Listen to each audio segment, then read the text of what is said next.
no Jornal da Bandeirantes Gente, nós vamos entrevistar o líder do governo na Câmara Federal, o deputado Ricardo Barros. Deputado, bom dia, seja bem-vindo aqui ao programa. Eu, Pedro Campos, estou em São Paulo, Cláudio Humberto em Brasília.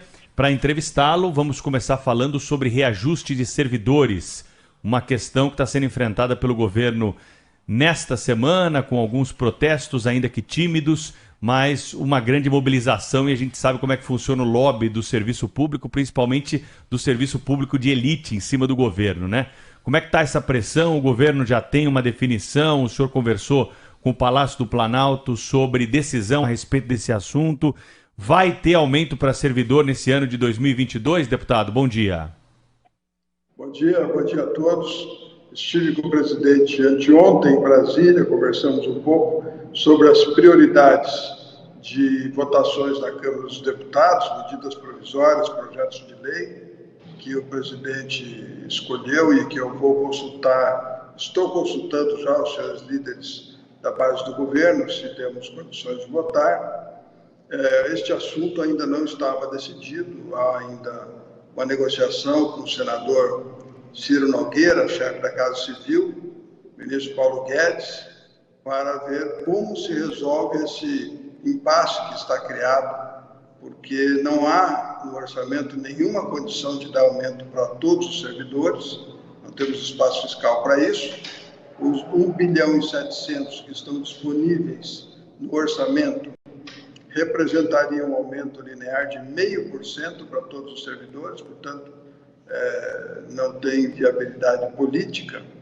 E estamos aguardando a decisão do presidente da República. Ele gostaria, né, de dar aumento para Polícia Federal e Polícia Rodoviária Federal. É isso que o presidente pediu lá durante a votação do orçamento, e naquele momento eu já dei a minha opinião, que eu achava que era melhor não dar aumento para ninguém, porque isso provocaria uma reação de outras categorias. E é o que nós estamos vendo, embora de forma tímida, mas o problema é que nós temos que encontrar uma solução viável para atender à intenção do presidente de, vamos dizer, realinhar o salário das forças de segurança. Bom dia, deputado, bem-vindo ao nosso programa. Essa timidez também se vê no governo, né, deputado? Porque, assim, eu sei que nós sabemos, né, que há anos, há vários governos atrás, se estabeleceu no Brasil, ou aqui na gestão do governo federal, as câmaras setoriais de negociação com os setores do serviço público, né? E os setores do serviço público, de maneira isolada, têm sido contemplados com aumentos até generosos. Caso do Banco Central, ainda já do governo Bolsonaro, o Banco Central ganhou um belíssimo de um aumento. Mas aí a pelegada lá dos sindicalistas do Banco Central disse que não, reclama, coloca tudo no balaio geral do serviço público, e diz que os servidores estão há muitos anos sem receber aumento e tal, mas ele se refere a esse aumento linear, que é uma coisa antiga, que já não se pratica, né? E assim, eu vejo muita timidez do governo. O governo não tem ninguém reagindo a isso, né? Mostrando a mentira desses sindicalistas, né? Mostrando, listando, olha, houve aumento em tais e tais setores e tal.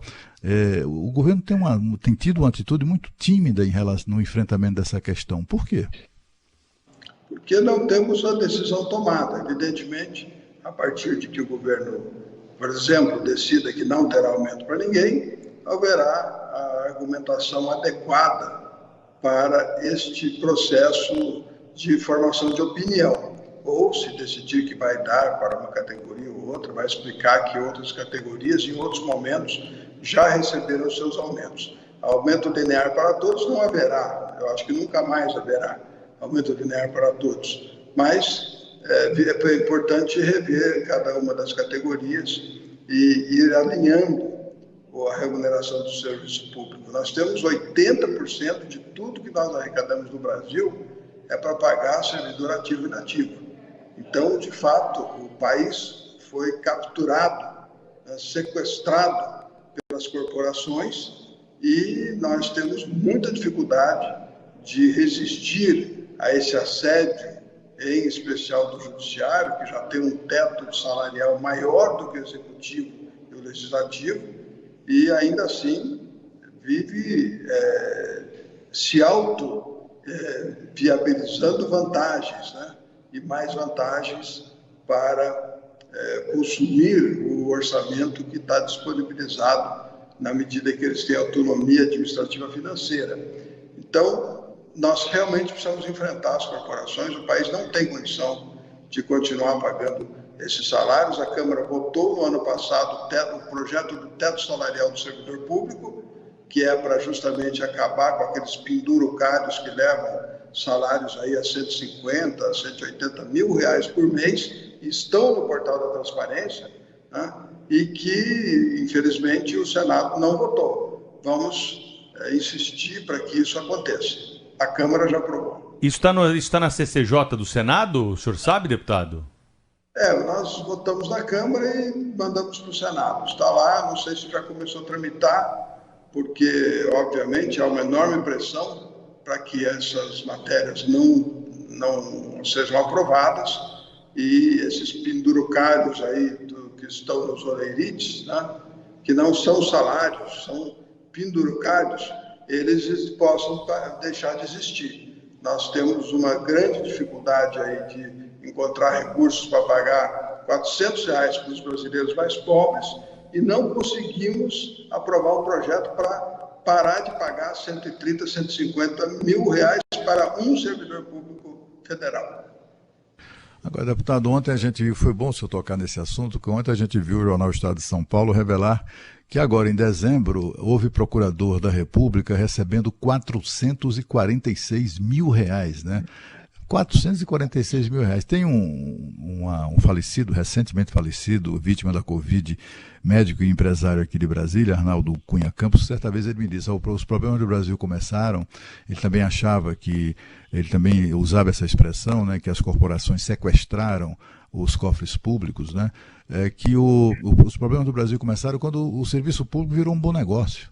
Quer dizer, um sujeito que recebe 35, 37 mil reais por mês de salário, né, sem contar os penduricários, de repente ganha um presentaço em dezembro de 446 mil, olha, é difícil encontrar exemplos na iniciativa privada semelhantes a esse, né, por melhor que seja o resultado das empresas, ou de bancos, ou de qualquer outro setor. Né? Cláudio, não é uma excepcionalidade, isso é a regra. Porque você precisa entender o seguinte, eles têm 60 dias de férias. Então, quando chega em dezembro, eles têm o salário, o 13º, 2/3 de 2 férias, né? Então, portanto, mais quase 2 salários, né? Que eles recebem pecúnia em dinheiro, porque alegam que não tiram as férias. Então, com este conjunto de vantagens, praticamente recebem 4 ou 5 salários em dezembro, mas é todo ano, porque essa férias de 60 dias, inclusive, na última reunião do Conselho Nacional de Justiça do ano passado, do ano retrasado, foi decidido que o juiz ou promotor tem direito a receber a sua remuneração se ele pedir 2/3 do seu salário em pecúnia. O presidente do tribunal não pode mais decidir se dá ou não dá, se aquele juiz pode ou não pode deixar de tirar férias e receber dinheiro. É obrigatório pagar em dinheiro. Então, essas medidas vão se somando, né, e acabam provocando isso. Está lá no portal da transparência, podem procurar, todo mês de dezembro uma média de 300, 400 mil reais, algumas vezes até 500 mil reais é a remuneração desses servidores. Falando em dinheiro do governo federal, deputado, uma correção no teto vai dar aí 1 bilhão e 700 milhões, né, pelo que o senhor trouxe para nós, ao governo da previsão orçamentária para esse ano de 2022. O IPCA do ano passado ficou menor do que a projeção inflada e vai servir como base aí para aumentar limite de despesas federais. O governo já decidiu o que vai fazer com essa grana toda? Não, porque nós temos um problema orçamentário. Lembra que ficou fora do orçamento a desoneração da folha, que está na ordem dos 8 bilhões. Temos outros problemas que nós identificamos na avaliação da Receita. O senador Oriovisto Guimarães não quis refazer o seu relatório da Receita e, portanto, ficou descasado no orçamento a receita e a despesa. Aí a informação de que é preciso cortar 9 bilhões de reais das despesas que estão previstas no orçamento. Então, o presidente vai, amanhã é o último dia para a sanção do orçamento, e aí nós vamos saber efetivamente quais medidas o governo está tomando para o equilíbrio das contas. Portanto, esse 1 bilhão e 800, ele já está, né, comprometido com essa diferença que se fala em torno de 9 bilhões que há entre a receita prevista e a despesa prevista aprovada no Orçamento da União. Deputado, a gente observa esse comportamento. Falamos agora há pouco de comportamento tímido, né? Esses dias, o senhor é um raro auxiliar, aliado do governo que tem ali uma posição permanente de confiança, tá ali no combate, no embate e tal. Esses dias o senhor disse que confia 100% no desempenho, na vitória, na reeleição do presidente Jair Bolsonaro. Mas o que a gente observa também, assim, embora os aliados mantenham, os aliados de uma maneira geral, sobretudo do Centrão, mantenham uma posição ali de lealdade ao atual governo, eu não vejo ninguém, como é que eu diria, se comportar do ponto de vista eleitoral, né, comprometido com o governo, né, com a reeleição do presidente Jair Bolsonaro. Isso é natural? O que é que o senhor acha disso? Assim, temos o principal adversário do Bolsonaro, é um sujeito, o ex-presidente Lula, que foi preso, cumpriu pena por roubar o país. Não tem ninguém lembrando isso, né? Quer dizer, o candidato, o principal opositor, está correndo frouxo aí, né? Sem ninguém lembrar a vida pregressa dele, que não é lá muito elogiável. E só o Moro tem feito isso ali de vez em quando e tal, mesmo assim de maneira também tímida. Eu queria saber o que está acontecendo. Isso é estratégia ou o Centrão está começando a subir no muro? Não, nós temos posição clara. Nós vamos apoiar o presidente Bolsonaro na sua reeleição e eu estou muito confiante que ele vai ganhar a eleição. O problema é que Lava Jato é uma plataforma política do candidato Sérgio Moro. E desqualificar a Lava Jato coube ao Supremo Tribunal Federal, e esta desqualificação da Lava Jato, por erros processuais e por um espírito justiceiro que tomou conta da força-tarefa da Lava Jato, esquecendo que precisava tudo ser feito dentro da lei, ele tem que ser, vamos dizer, atacado e aproveitado pelo candidato Lula, né, que é quem tem que realmente desqualificar a Lava Jato por conta até dos próprios comentários que você acabou de fazer. Então, não há nenhum interesse do presidente Bolsonaro, da campanha do presidente Bolsonaro, em tratar deste tema que está afeto a Lula e Moro. Os eleitores no primeiro turno, Cláudio Alberto, que deixaram de votar no Bolsonaro, não irão para o Lula. E os que deixaram de votar no Lula não irão para o Bolsonaro, só alimentarão a terceira via. Então, o debate entre Lula e Bolsonaro acontecerá só no segundo turno.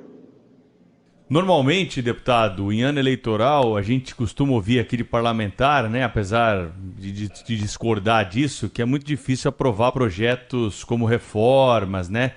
O senhor pretende fazer diferente esse ano? Pretende enfrentar esse desafio e colocar que temas aí para serem pautados na retomada dos trabalhos pelo Legislativo, hein? Bem, nós não vamos procurar aprovar reformas neste ano, a não ser que o Senado vote a PEC 110, o senador Rodrigo Pacheco diz que vai votar reforma tributária. Se o Senado votar, eu acho que a Câmara também vota. A Câmara é muito mais reformista que o Senado. Se o Senado votar a reforma administrativa lá e mandar para nós também acho que podemos aprovar. O que não vai acontecer mais é a Câmara votar as matérias e deixar lá o Senado com as matérias na gaveta.